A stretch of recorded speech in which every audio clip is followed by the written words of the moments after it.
We continue covering Colorado First for you tonight. Nearly a month ago, your reporter Gabriella Vidal broke the story surrounding a cockfighting ring in Adams County. Yeah, more than 30 roosters were rescued. But now Gabby is learning many of those birds were killed the next day. Now your reporter in Adams County is sharing the details behind this move and why one rooster sanctuary is saying the county didn't do enough to save them. I think it's really important that we start asking questions. Questions that kept Jewel Johnson's mind racing. I already had a feeling that they were going to be killed. After learning Adams County law enforcement officials helped rescue more than 30 roosters from a home in Watkins, suspected to be used for cockfighting. They're going to have to be evaluated, so we don't have a full status on them yet. That's from a July 19th interview with the Adams County Sheriff's Office, one day after the roosters were rescued. Which was the first I heard about it. And I was surprised that I hadn't heard about it from the authorities yet. I had heard it from you. We obtained a county document with an inventory of all 39 birds, roosters and hens rescued from the seizure. 29 of the roosters were euthanized the same day we spoke with the sheriff's office about the rescue, and 2 more euthanized the following day.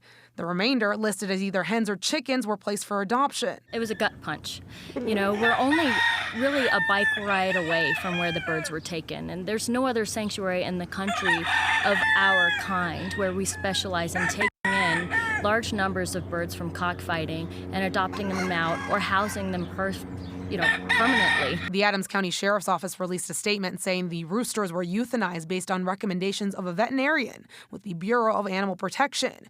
Quote, due to the bodily modifications for fighting, the behavior of the birds while being handled in the field, and other factors, it was deemed that the roosters were not safe for potential rehabilitation. The Bureau of Animal Protection says their team documented multiple traumatic injuries on the roosters and behaviors consistent with extreme psychological trauma, but they weren't asked to provide medical advice in regards to possible rehabilitation. They need a lot more time. They need a little bit of handling, and they need a routine in order to accurately assess what their behavior is truly like. A spokesperson for the county claims Animal Control and the Riverdale Animal Shelter reached out to Johnson as early as the day of the bust to see if she would take animals that could be rescued. The Johnson shared an email she received from the shelter that is dated July 24th, the first time and long after the roosters were euthanized, asking if she would take some of their birds. I know that to a lot of people they're just chickens, but it's more than that. It's the way, as a human species that we're treating animals that are they're at our mercy, and we do need to show them kindness. In Bennett, Gabriella Vidal covering Colorado First.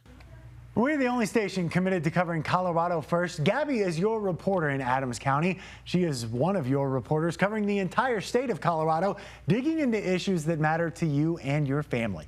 If you have a story idea or something you want one of your reporters to look into, send us an email on our website, cbscolorado.com.